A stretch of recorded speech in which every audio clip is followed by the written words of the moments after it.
Ah boy, pumpkin ketchup and pumpkin everything. I just felt the need to highlight this story right here for the simple fact that I am a food connoisseur myself, right?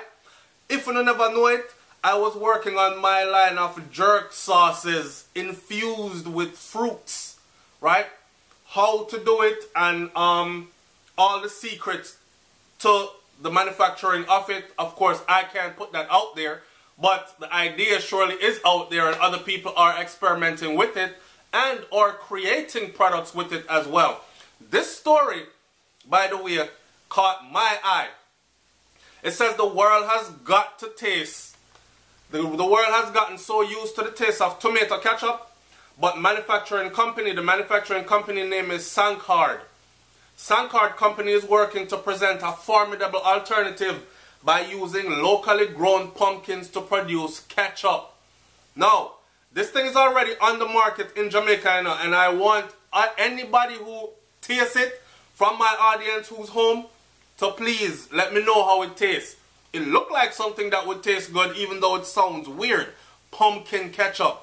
I don't know. What do you think? It is really delicious. And the same way you use other ketchup, it is exactly how you can use it. It has a fantastic taste because they say it's a little starchy and a little sweet. So it has a little sweet and sour kind of taste to it. And it really appeals to the kids, especially. It is not too tart, so the kids like it. Sandra told the reporter, other than the novelty of it, it's everyday usage. People tend to drizzle the vinaigrette, but when it comes to the ketchup, they use the ketchup. And the price point is very much comparative with other ketchup brands. So, roughly cost the same. You can find them at the market now. According to Richard, with pumpkin being the 5th most produced agricultural product in Jamaica, I did not know that, right? But hear this, with pumpkin being the 5th most agricultural produced product in Jamaica, and up to 40% of that goes to waste every year. They took the bold decision to start a processing industry for it, so it don't go to waste, like the other major crops grown by local farmers. So I love this. I love this. Richard, who is the operations manager of Sankard, said, if you think of sugar, bananas, and all of those major products, agricultural products, they have an industry behind them. He is correct. So, we really want to drive the industry behind pumpkin. So, what we have done is come up with a line of products using pumpkin headlined by our pumpkin ketchup. So there you have it. It's not only the pumpkin ketchup. There are a line of products all made by pumpkin. That's why I say pumpkin ketchup and pumpkin everything. I want to try this line of products as well. Watch me. Both the pumpkin ketchup and the pumpkin canned coconut soup, me want to try that too. It sound good. I had rundown one time and somebody cooked the rundown with coconut something in it, and boy, may I tell you, it slap way enough. When me say it slap way enough with the mackerel and the dumpling and the banana and the taste of the coconut in the island, Jesus, peace. Anyway, both the pumpkin ketchup and the canned pumpkin soup are two of the many products the company has on display at the Jamaica Manufacturers Association Expo Jamaica 2018 that is currently taking place at Independence Park. So by now it's probably gone.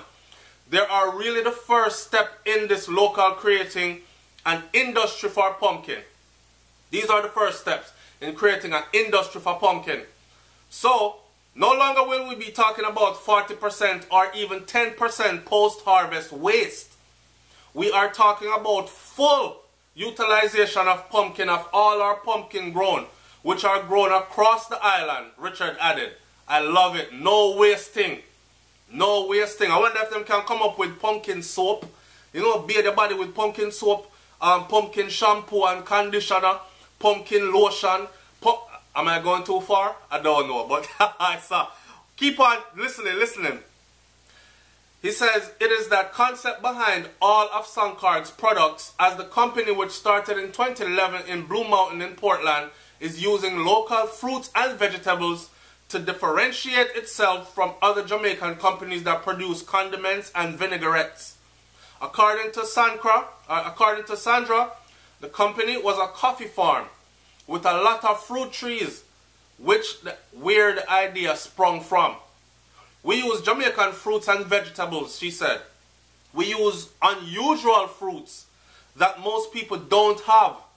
So you will never find us with something like a strawberry or a raspberry, because we don't grow that really in Jamaica. But you will find us with the apple. Fluid apple, what them call Ethiopian apple, or Otahiti apple. Vinaigrette. They have a vinaigrette for the Otahiti vinaigrette. A sorrel vinaigrette. Blood clean for my salad. We use June plum, mango, guava. Imagine some June plum or some mango jerk sauce and them thing there. June plum mango jerk sauce infused. You see what I say?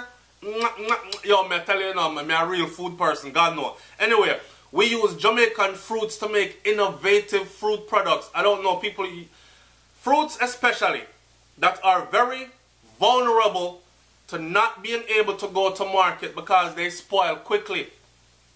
This is a way that we can still preserve the nutritional value of the product and do value added to them, she added.